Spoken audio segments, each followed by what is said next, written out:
Welcome, everybody, to Brahma Talks, which is our monthly webinar series about all things Jewish Lublin, sponsored by Brahma Grodzka Teatr NN. And Brahma Grodzka Teatr NN is a municipal institution in Lublin, Poland, which is dedicated to preserving the memory of the Jews of Lublin. And it's hard to believe, but this is our 13th Brahma Talks. We started last July, so that's pretty exciting. I want to remind people, some of you have been here before, that if you're viewing us on ClickMeeting, you can use the chat to say hello to each other, tell us where you're viewing from. And if you have questions for today's guests, please put those in the Q&A tab. It's easier for us to see the questions and get them all together. So what we do is we have 45 minutes approximately of presentation, and then 15 minutes for Q&A. I can't remember if I said that my name is Leora Tech, but that's who I am. And I'm very happy to welcome everyone here. This event is special because it's part of the Lubliner Festival, which is happening right now in Lublin, organized by the Ner Tamid Foundation in cooperation with the City of Lublin and the Center of Culture. And Brahma Grodzka is one of the partners of this event. So this is part of a bigger festival. So now, without further ado, I want to introduce you to today's guests, Alejandra Del Rio and Samantha Rodriguez. Please join us. They are a mother and daughter from Mexico, and they are going to tell us the story. They are not Jewish, but they have Jewish roots in the Lublin region, and they're going to tell us the story of their family and of their trips to Poland to find out more information. And then we're also going to hear about Samantha's really interesting project called The Voice of the Silence, through which she's been interviewing survivors and their descendants. But I'll give it over to you, Samantha and Alejandra, to start. Welcome.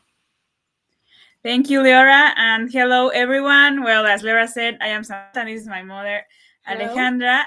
And yeah, we're from Mexico. And well, I will put this first slide so you can understand. But yeah, my great-grandfather and her grandfather was Jewish and Polish, and he was called Moshko Stulman, well, in the original name of him. We didn't know that he was from Poland, actually, because, well, we are going to talk about that, but he was born when it was Russian occupation, so he always said that he was from Russia. Also, when he came to Mexico, it was before the war, so he didn't went through the Holocaust. And he married a Catholic woman, so the Jewish traditions, they didn't keep going in the family, you know. Actually, my mom and I were evangelical Christians, and we are so honored to have Jewish ancestors because, for example, in our belief, all the Bible, it's about Jewish people, and, you know, every prophet, even Jesus, you know, so it's for us like an honor to discover that our ancestors were Jewish. We discovered this 5 years ago or 6. It wasn't that long ago, actually. And here you can see Moshko, my great-grandfather. This is my grandmother that she couldn't be today. That is called Katia. And then she had four children. And this is my mom, well, when she was little. And this is me. So we are the 3rd and 4th generation. And we're going to tell the story about Marko Stulman or Moshko, our great-grandfather and grandfather. So thank you so much for being here. I know if you want to say hello, Mom. Yeah, hello, everybody. I'm so glad that we can be here and share our family, which it really helps us to have an identity. And I really recommend you, everybody, to start your own research. I want to tell you how we started. We started a couple years ago in 2016. Well, actually before, some of our family members were kind of like, you know, wondering where was our grandfather from, our family. But of course, we didn't have a chance to know much. He didn't talk about it, right? So we started our own research. Some of my brothers started beforehand, just asking around. But actually, in the real part was when we started going on a trip, 2016, with our family. It was just a pleasure trip, So in order to go, we had to tell my mother that let's go. She didn't want to go, so we said, why don't we go and visit where your father was from? Do you know where this was? She goes, no. So we started searching in different places, like in embassies and stuff like that, because we didn't know where it was. There were like 3 or 4 cities in between Germany and Ukraine, and so it's like, oh my God, where is this? Yes, because in Spanish we used to call this town Meserica, so that was So it was kind of hard to know where it was. So the embassy told a couple of them, no, here not. So finally, Poland told me, yes, it's here. So we found out where. And so this is where we started with this trip in Warsaw. So they told us that we should be going to the Polin Museum, which was a very good experience and very good place to start.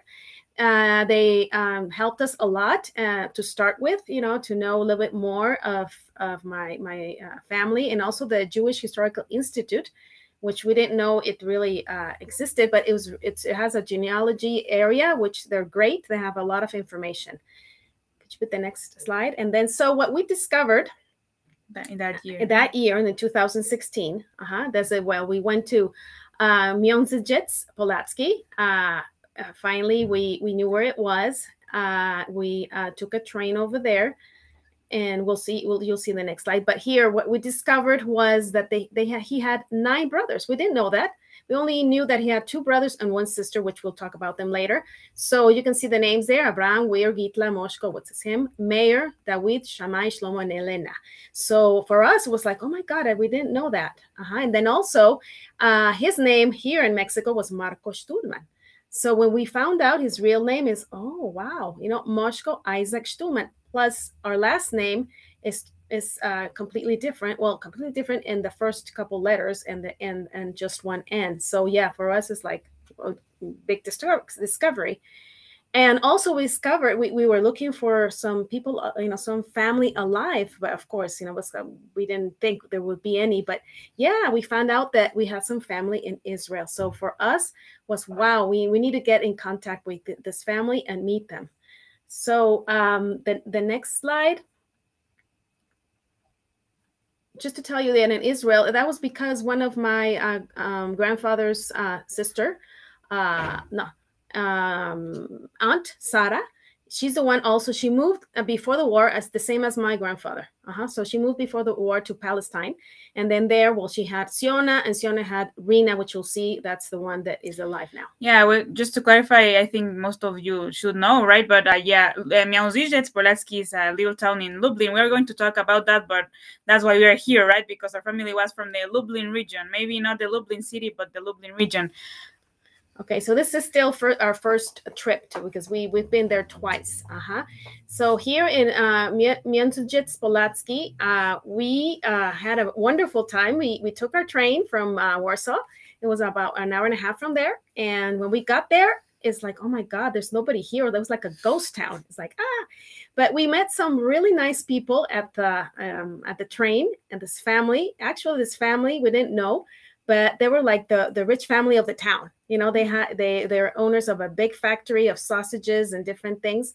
So, they didn't speak that much English, but their children did. So they were really nice. They took us to around to see the cemetery, which was Jewish cemetery, which was really run down, and also downtown, which was really beautiful.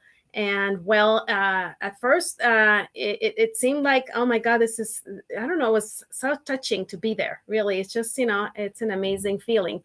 But we also wanted to get some, at least have something from there, the records of my grandfather. But we went to the city hall. We didn't find anything there. They told us you have to go to Lublin. So we took transportation and we got there a couple hours later.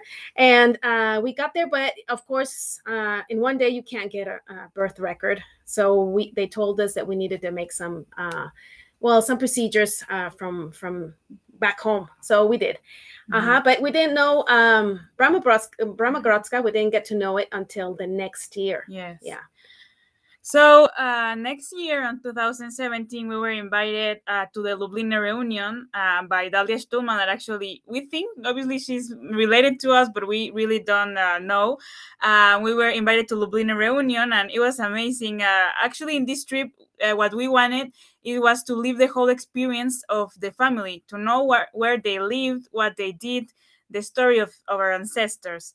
So, yeah, Lublin reunion, it was amazing because, it's a worldwide meeting of people who have ancestors in Lublin, Jewish ancestors, right, in the region of Lublin, of Poland, by Brahmagorodska, right? So it was amazing, an event with ceremonies, like Jewish ceremonies, also with genealogy workshops, to also Jewish tours in the city, and to the concentration camp that is in Lublin called Majdanek. They also have a tour. A tour agency called Rutka that they take you to the little towns where your family was from. So yeah, it was an amazing trip. Actually, we also did the presentation of what we knew at that time about our family. Here you can see my grandma talking about her dad. And well, here we are also in, for example, they made a Shabbat. For me, it was the first Jewish tradition, or that I was in, because of course in my family we didn't go to any Jewish events, so it was also amazing to know a little bit more about Jewish culture, because of course our ancestors were Jewish. In there we met amazing people that helped us a lot, such as you can see today, Leora and Agata Tadeusz, that it's also here, that he's a great genealogist, Monica Schwabek, that also he was our tour guide, translator, everything. So it was amazing. But we're going to talk about the story of our great-grandfather and grandfather. So here we start with Miałzyciec Polacki.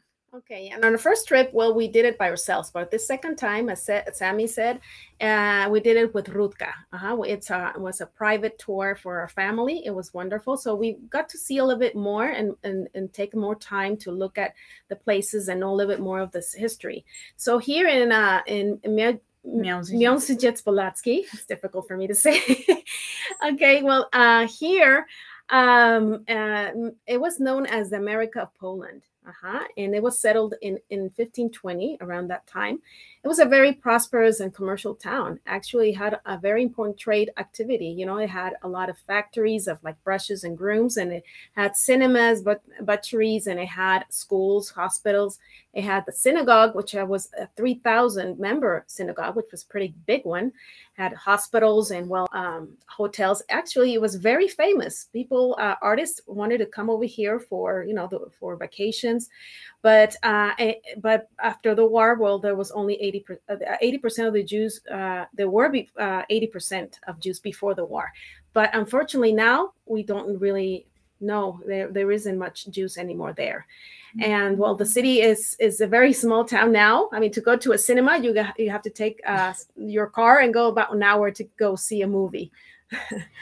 Yeah, so both of the years we went to Poland, 2016 and 17, we went to visit Miałzyciec, but of course, in the second time, we knew more information about what happened with our ancestors there, so it was amazing. So my great-grandfather, Moshko, he was born there in 1899, as I said, in a Russian occupation. And yeah, it's a beautiful town, as you can see. We went there 2 times. The only 2 things related to Jewish life there is the Jewish cemetery, that it's kind of run down, but actually I think they restored it. A friend told me. and this monument that it's remembering the Jews also. So here you can see the photos of our family, the Stulman family, before 1930, maybe 1921, or we don't know the year, but here is the great-great-grandmother, and yeah, other of the children, and yeah, people we don't know even if they are our ancestors, right? Also, you can see here my grandma recreating the picture of her uncle in the same place, in the same park there in Miauzijets. So yes, my mom said the first time I wanted to ask them, those pictures, the old pictures, did your grandfather bring them with him from Miauzijets? Well, I think it was one of his brothers, because they came along, as you'll see later. They came to Mexico, and so some of the brothers had pictures, and he also had some pictures. So these are kind of like spread out with the different family members. Mm-hmm. Yeah. We think that also some of them were like sent by mail, you know, like that time used to be. So yes, the second time we went, it was when we discovered the addresses of their houses, and that was amazing too. I'm going to show a photo, but I want to say also that also amazing people helped us in Miauzijets, because it's a town that mostly anyone speaks English. So for example, Christoph and the other, sorry, the man of the city hall, I don't know if this Christoph we have here, but thank you so much, because they showed us the town and explained about the Jewish life in Miauzijets. Also Bartek, my friend, that he's here, and he showed us the city. He translated for us, and he printed some old photos for us. So it was a great help, because yeah, in that town you can't find anyone that speaks English. That's so difficult. But for us it was so exciting, because as you can see in this slide, we discovered 3 addresses of where they lived, thanks to Radzin Polatsky archives. Yeah. So here you can see that the three addresses nowadays, one of them it's a bank, here, the other one it's a gas station, and the other one is an empty lot. Actually, Tadeusz also and Agatha, they all helped us also to get all this information and tell us where to get it from. Yes, so the first address, it was in Lubelska Street 39, the second one Staromejska Street 22, and Staromejska Street 21. So yeah, obviously for us it was so exciting, and also for my grandma. Imagine, she her almost 80 years, she didn't know all about her dad, about that he was born there, and all the life that they had there, the 9 siblings, and all everything that happened there.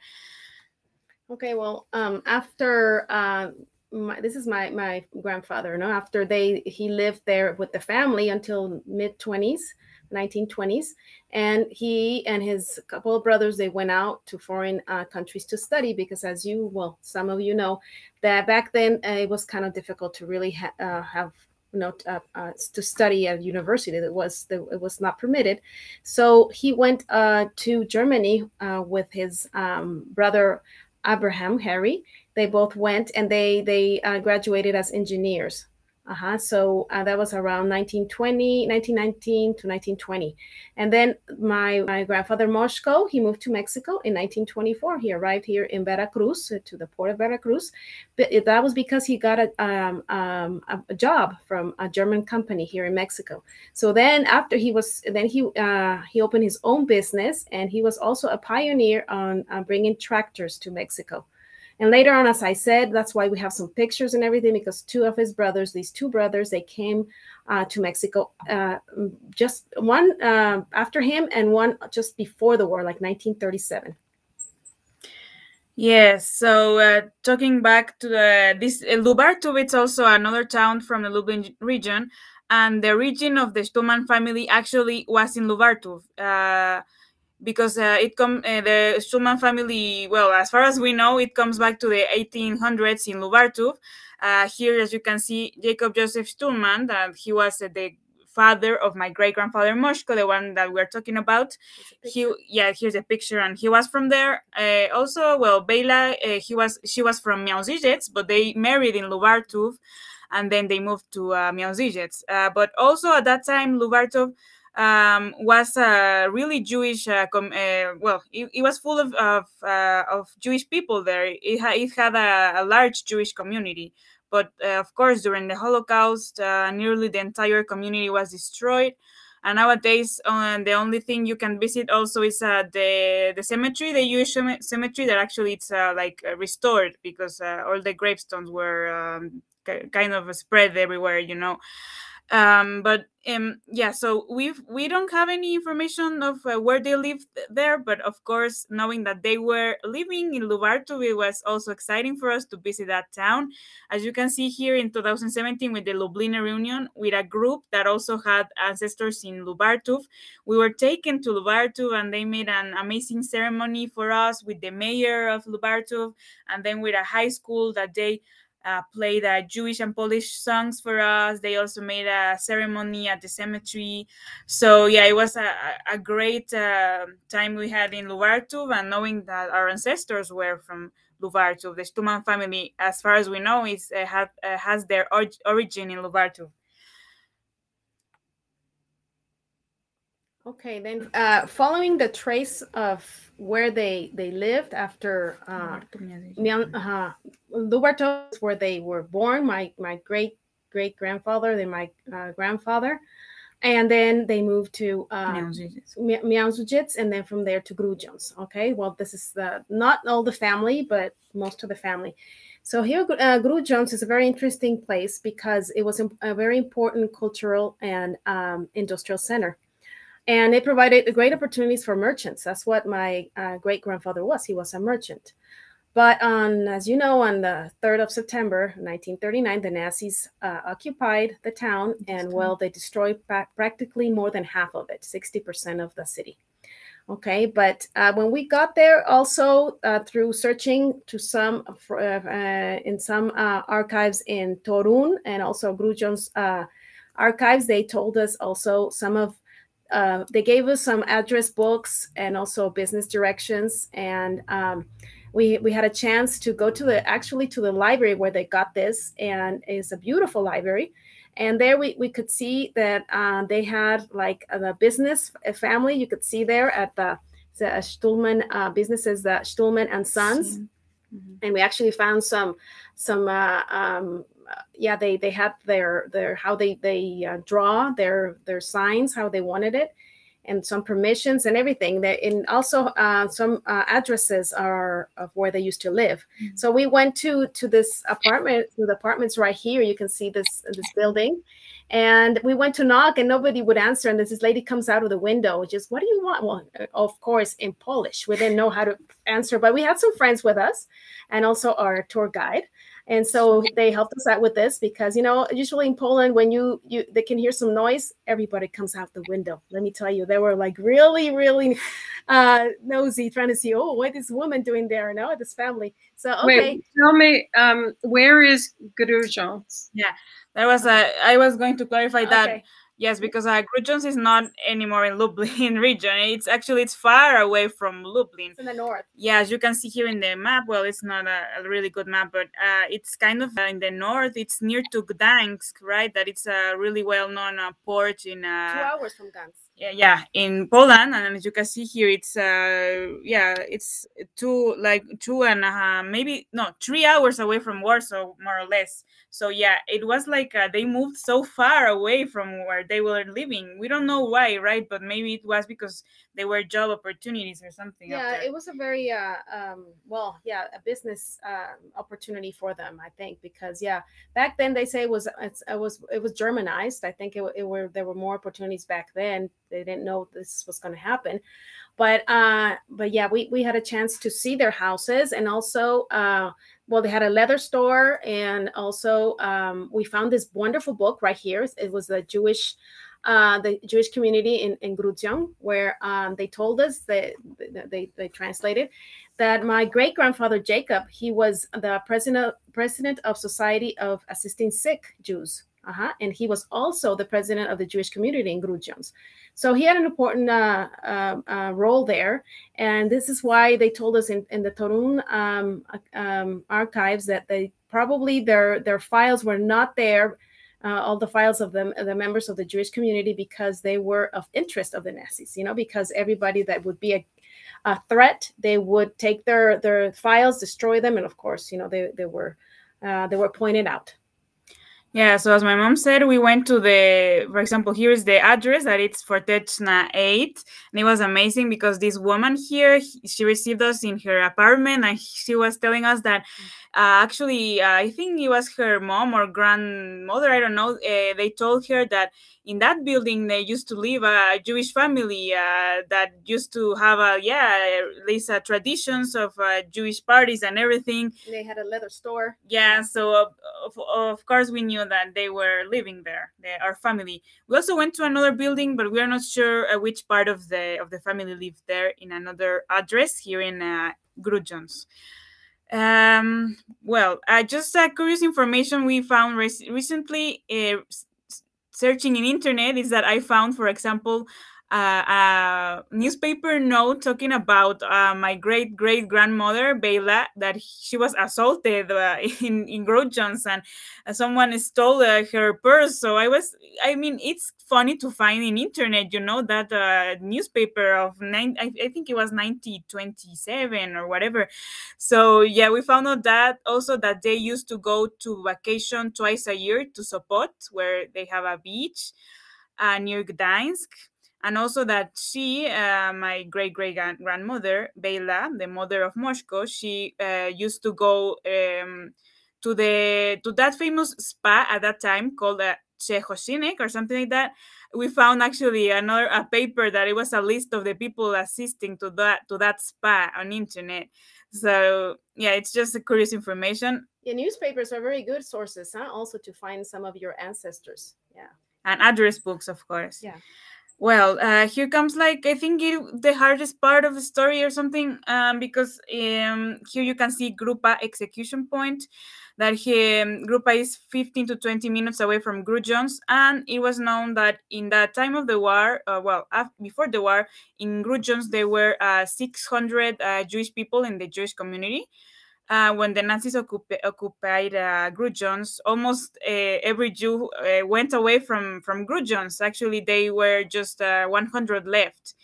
But those 100 left, they were taken to the Grupa village near Grudgens, probably in October of 1939. And our family was probably also shot there, because every Jew, or not only Jews, every prisoner or people deported to Grupa execution point, they were killed there. So maybe, we don't know because we don't have records, but maybe our ancestors or great grandparents or uncles and aunts, they were killed here. This is a horrible, well, not horrible place. I can tell you that when we went, it was so alone. You can't see anyone there. So it was so frightening, because you go into the woods, and in the woods, and you get to this memorial. As you can see that here they have blocks, that every block is dedicated to a different kind of people. There were not only Jews killed there, Jews, teachers, priests, etc., children also. So being in the woods and seeing this blue sky and the air through the woods, and you're seeing this nature is beautiful, but at the same time you're watching the memorial and knowing that thousands of people were killed there, and maybe your ancestors were killed there. So of course it was so frightening, but for us it was necessary to know what happened, even if we are not sure, of course. So I would like just to read a plaque that it's in Grupa. Actually, it's the one that is here, because it's curious that when you search in internet, it's so difficult to find information about this execution point. And that sign, it says, "The torment place of about 10,000 Polish heroes and martyr people. In the former gravel pit of Grupa Mniszek, in the time frame of November 1939 until January 1945, the Hitler invader horde did murder beastly about 10,000 men, women, and children, descendants from the districts of Świecia, Chełmno, Grudgens, Bydgoszcz, and Starogard." So here we can see that a lot of people 10,000 people approximately were killed here. And here where is the memorial, it used to be a pit where the people was thrown, so it was terrible. Also, the other hard thing we visited, the hard places we had to visit in our trips, it was where the concentration camps. In 2016 and 17, we went to Auschwitz, Birkenau, and Auschwitz I. Well, like I have to explain this. Yeah, we are going to talk about her after this, but one of Moshko's sister, my great-grand aunt, Elena, she was the one that survived the Holocaust. The only one in this line of family, as far as we know, that survived 4 concentration camps. So she was in these 3 ones that I'm going to explain, and then another 4th that we're going to talk about it.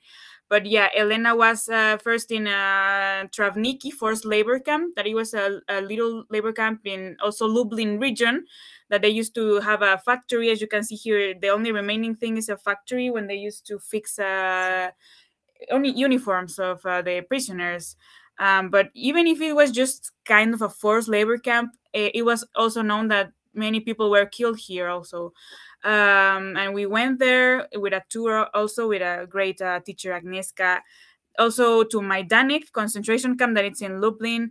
With the Lubliner Reunion, we were taken there. Obviously to know the camp, and it has like an exhibition, right? In every barrack, they have like a museum, and you can see where they were sleeping, for example, the shoes, barrack dedicated to the children that were in Majdanek.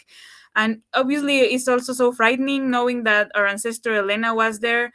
And also because this is one of the most preserved camps, because the Nazis didn't have time to destroy it. So you can see all the barracks, the crematorium, for example, the gas chambers, and also they have this huge memorial with tons of ashes, human ashes from the ones that were murdered there. So yeah, it's such a hard experience, but we think that we had to experience that to kind of trying to understand what happened to our family. We also went to Auschwitz, as I told you. Of course, Auschwitz is one of the most known concentration camps, and but Elena was also there. Actually, she had her tattoo.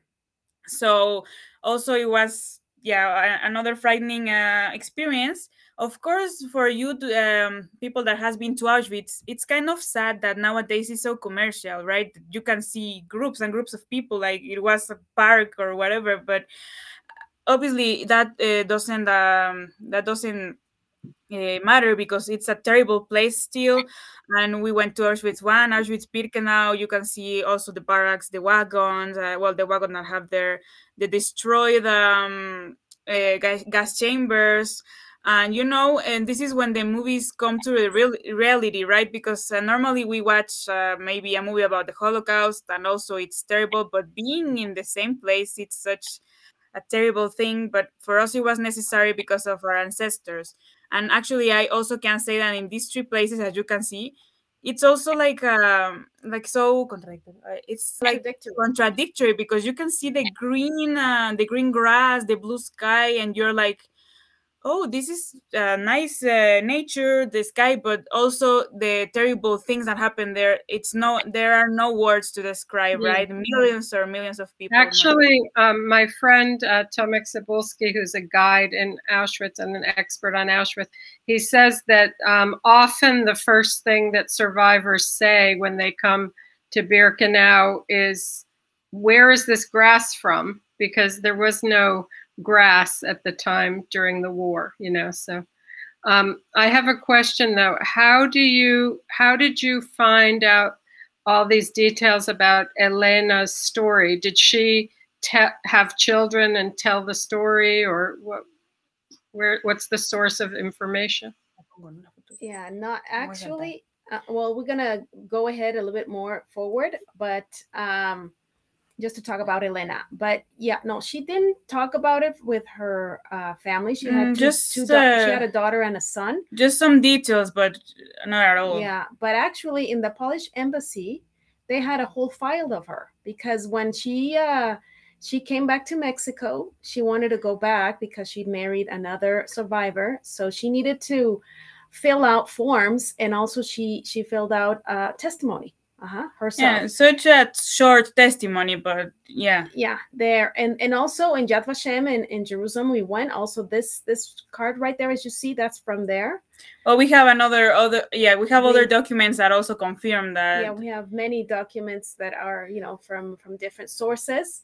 But yeah, this is how we got this information, because we only knew she was maybe from Auschwitz, because when people are tattooed, the only place that were tattooed where it was in Auschwitz. That's the only one, so we only knew that she was from there. Yes, actually, her near descendants, they didn't know about it. We found out that before them. For example, as her granddaughter, Elena, also called Elena, she didn't know a lot of stuff about her grandmother because she never talked about it, and they weren't researching as us. Well, we're going to talk about this survivor, but before that, we're going to talk about we're going to talk about the good side of the story. Okay, this is the family in Israel that we found out. Actually, this was in 2018, the year after of Lubliners.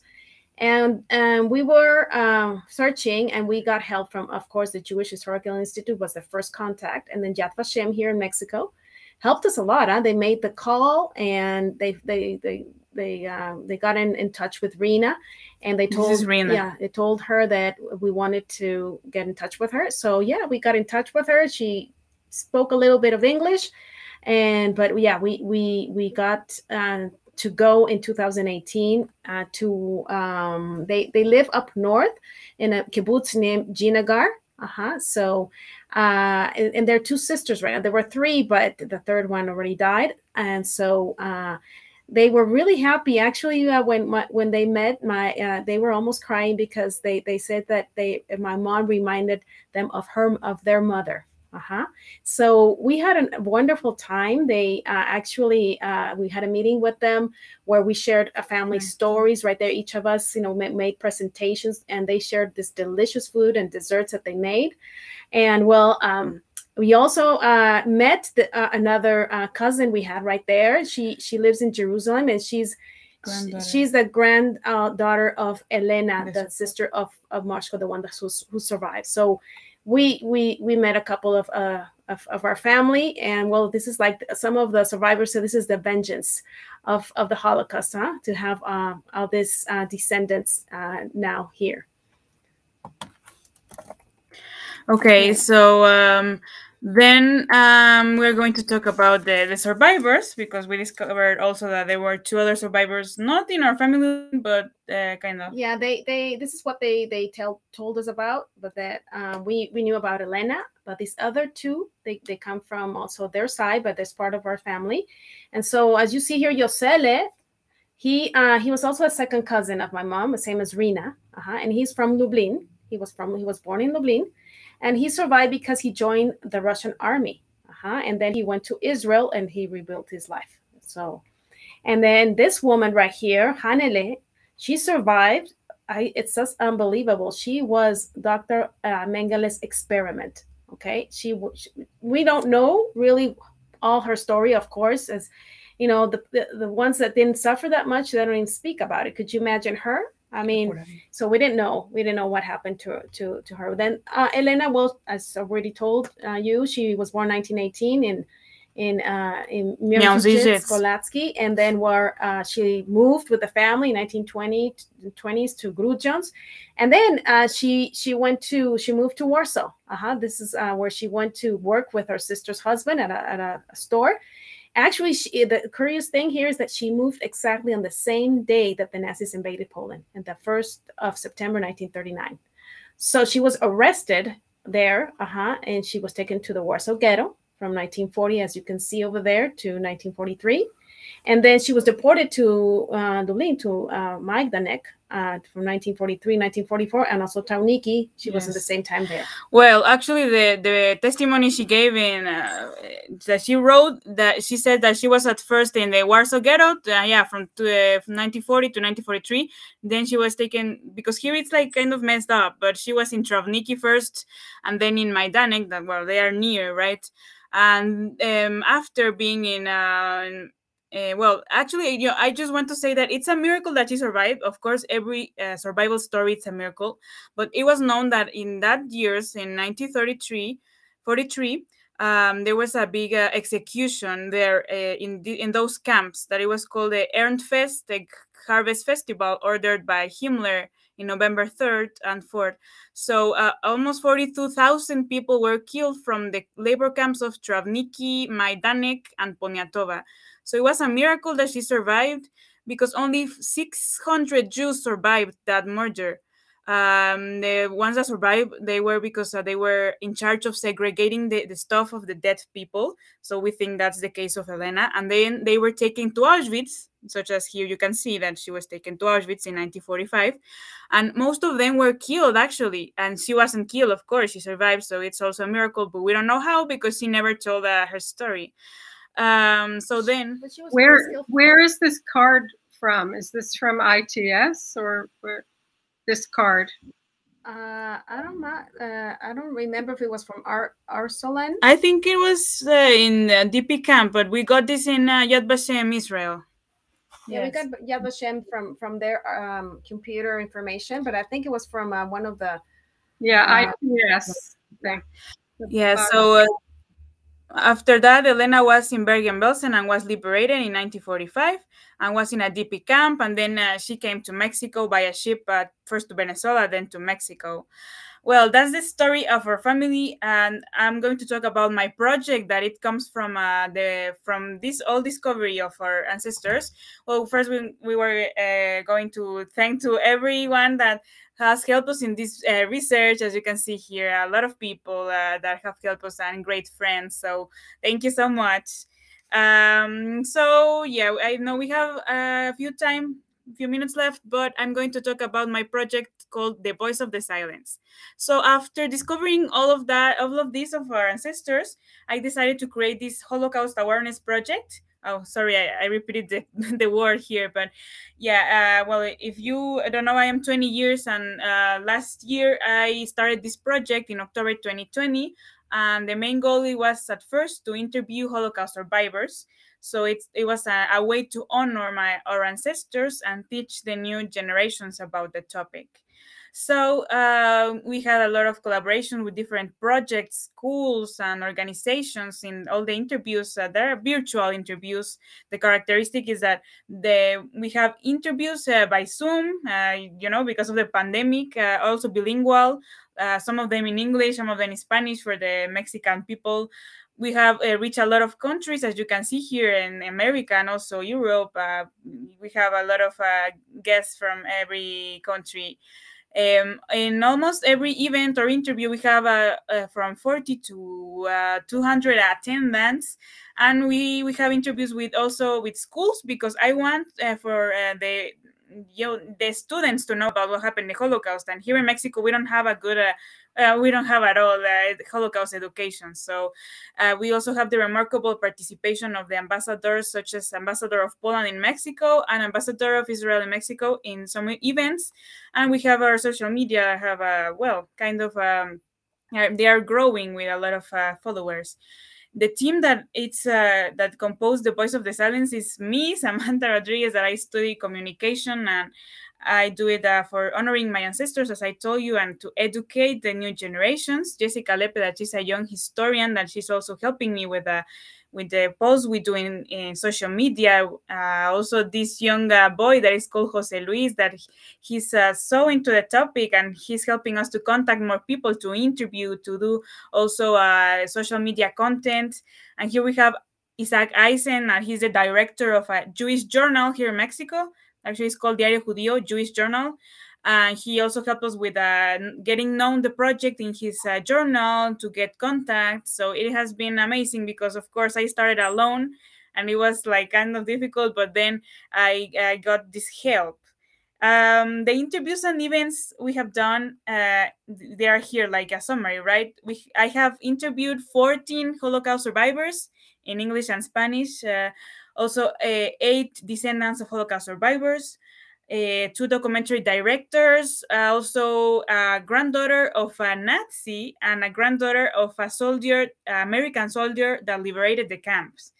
Also, we had conferences with experts in the topic, such as Mario Sinai, that he's a Spanish speaker in Israel. That he's a well-known historian about the Holocaust, and the teacher Carlos Lepe, he's from Mexico, that he also teaches about the Holocaust. Also, we had 3 conferences with foundations and projects related to the Holocaust, such as from the Depths, the Neshama Project, that it's from Leora, and Tribute Art. And the special events that we have had are the first one, it was in January for the commemoration of the victims of the Holocaust.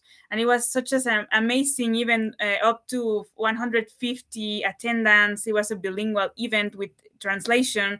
We had 4 Holocaust survivors talking, music in live, also the historians, non-Jewish people talking about what they knew about the Holocaust, or words of commemoration about the Holocaust, because that's my goal, to the young generation to get to know the Holocaust. And then the other big event, it was for Yom HaShoah, and we called it Passing the Torch of the Memory in April. We also had a bilingual event with another survivors, and in contrast, the granddaughters and grandsons of other survivors, that they are carrying the torch of their ancestors, telling their stories. So yeah, that's what the Voice of the Silence we do, and it has been an amazing journey in this year. Most of people, they ask me, why are you doing this? You are not even Jewish, but I have Jewish roots, and I'm so proud of that. So I want people to know about this, and mostly my generation.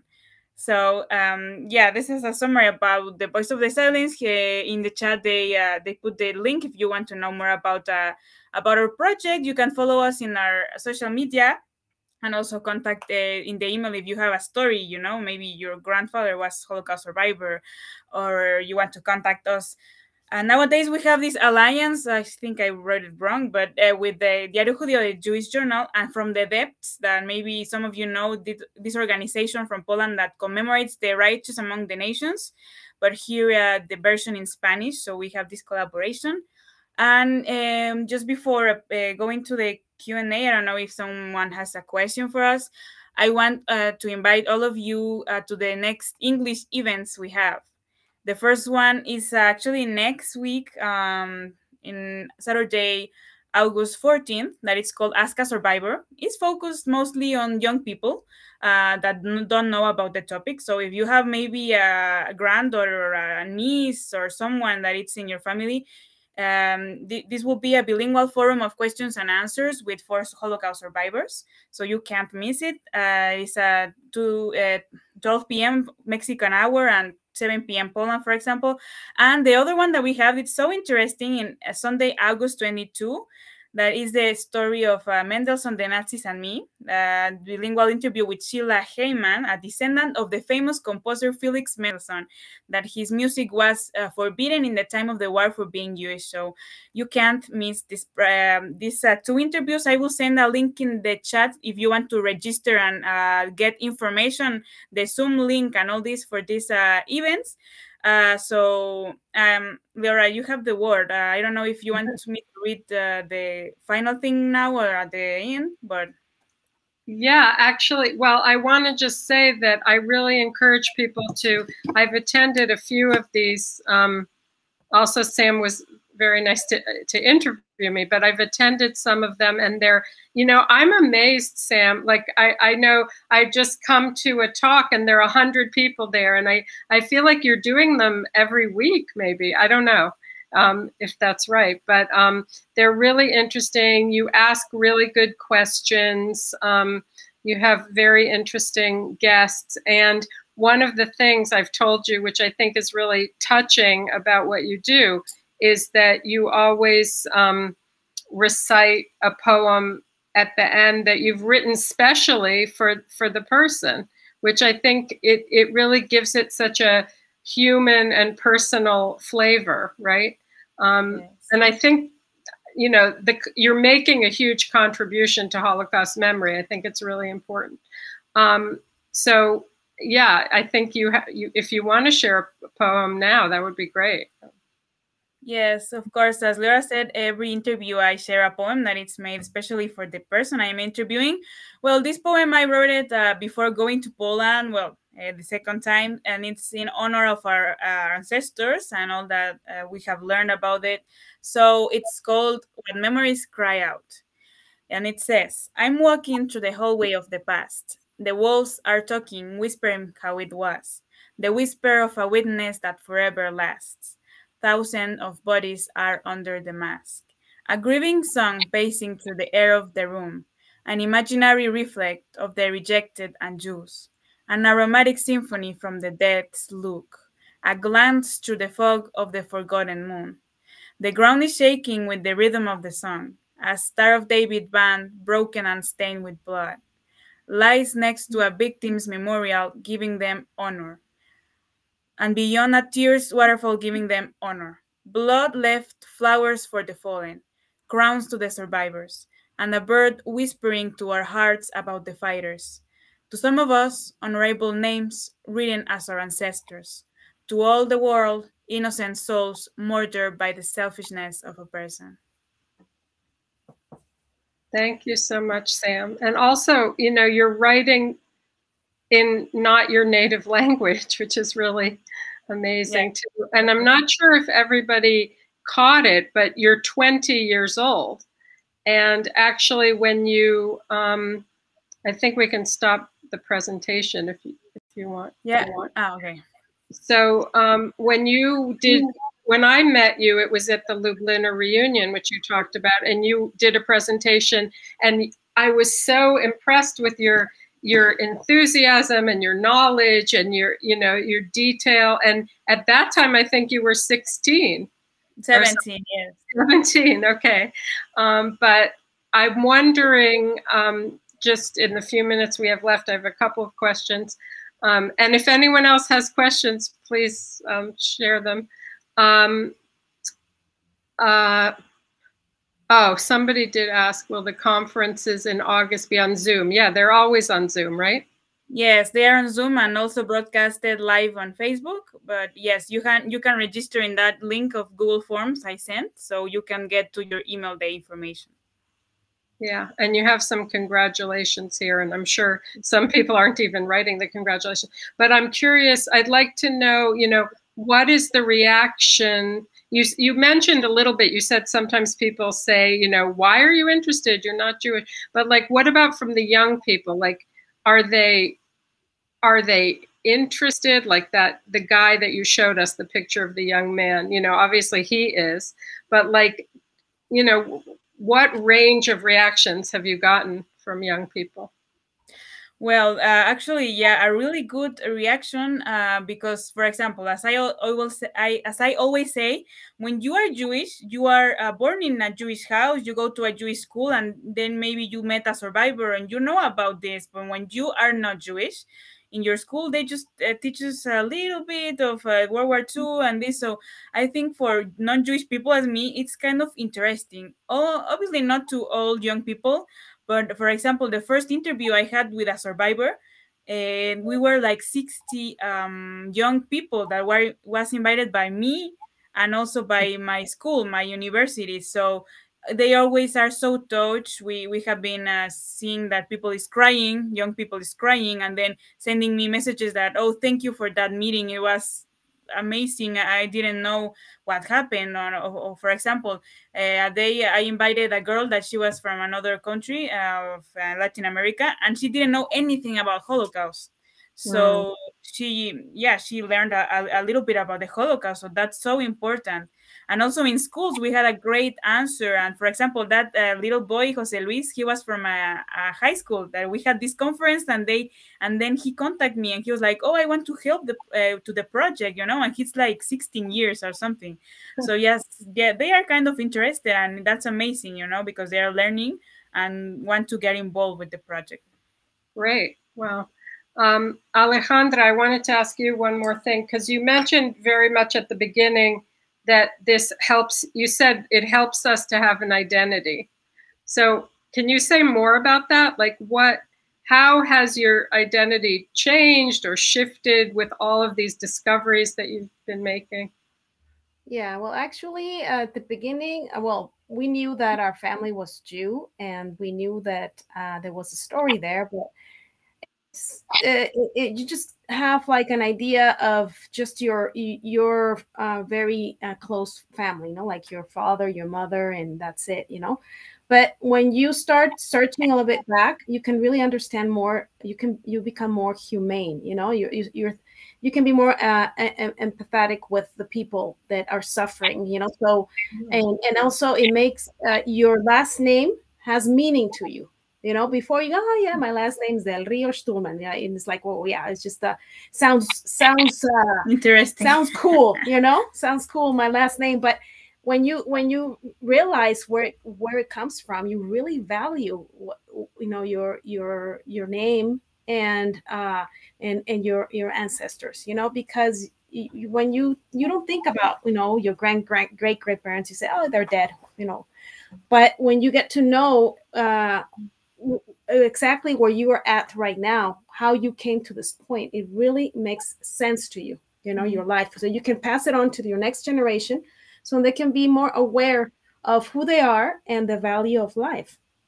So it really changed perspective of the value of family, you know, because nowadays family is very, very attacked and very, very, it's very getting destroyed. So this is the center of a society. Yes, and I think it's so dangerous to not to know where you come from, because maybe you are going to repeat some errors of your ancestors. For example, the woman that I interviewed, she's a granddaughter of a Nazi. She didn't know she was the granddaughter of a Nazi, and then she discovered all of this terrible stuff.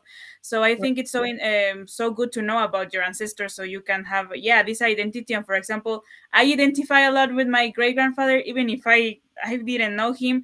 I know I feel like I know him somehow. I don't know. It's kind of amazing. And it's like when people write a biography, sometimes they say they've spent so much time with the person they feel like they know them. So maybe it's that kind of thing. Yes.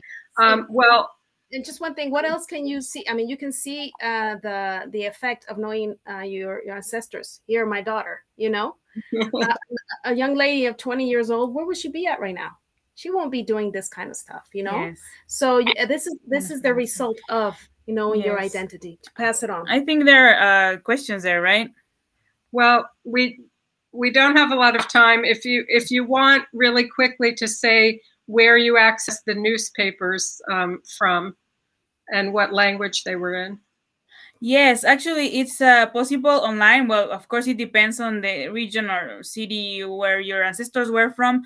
But I found that in an archive that it's a kind of a library of Grudgeons. So they digitalized I think 2 years ago or last year, a lot of documents, address books, newspapers, lists of people. So yes. So it was an online library. You found that yourself, or the Jewish Historical Institute found that? I found that myself because, for example, when we went to Poland, we went directly to the physical library, and we also touched this address book, but that at that time it wasn't digitalized. And then I found the same address book, but digitalized, I think some months ago. So they keep digitalizing files, so it's good so you can search for them on internet. I found it myself. Yeah. Great. Wow. So thank you. Oh, did you want to say final words before we leave? Yeah. Okay, well, I just wanted to finish this, that I wanted to add that the decision of my grandfather, Moshko, moving to Mexico really changed the fate of our family history. You know, we wouldn't be here if it wasn't for this. And he did the right decision on time. And one decision can really change your life, you know. So we can meditate on this, on deciding that, you know, and you can decide on wanting to really value life, you know, to love instead of hate, you know, and to forgive instead of having resentment, and to have faith instead of despair, and to really, you know, to have God in your life can really change and transform your life. And I want to end with this wonderful proverb in the Bible, which says, hate stirs up strife. That means produces more hate. And love covers all sins. That means that overlooks all wrong. So, I mean, it's something that we need to learn. We need to learn, even though there's so much stuff going on. You know, we need to decide to love and forgive.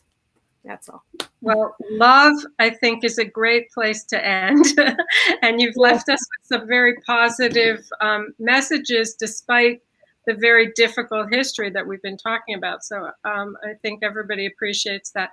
Thank you so much, Alejandra and Samantha. It's always a pleasure to be in your company. Also, thank you, as usual, to Agata Radkowska, who's doing things behind the scenes. And thank you to the audience, whether you're here live with us on ClickMeeting or YouTube or later watching. Thanks for watching us. Our next Brahma Talks is going to be on September 30th. So that will be after the Jewish holidays. We don't know the topic yet, but we hope that you'll join us, and we will talk about that on Facebook and through our newsletter. So thank you very much, everyone. Thank you. Thank you so much, Leora, for the interview, and everyone that has been here, and to Brahma Grodzka, because it has been amazing. And I just want to end saying that, yeah, I love my Jewish roots, but also my Polish roots. I'm so in love with Poland, and I am learning Polish. So we will see you in Poland in some years, maybe in the Lublin Reunion, the next one. Yeah, don't miss it.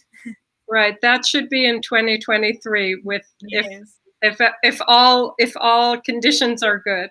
Okay, thank you very much. Bye, everyone. Thank you so much. Dziękuję bardzo.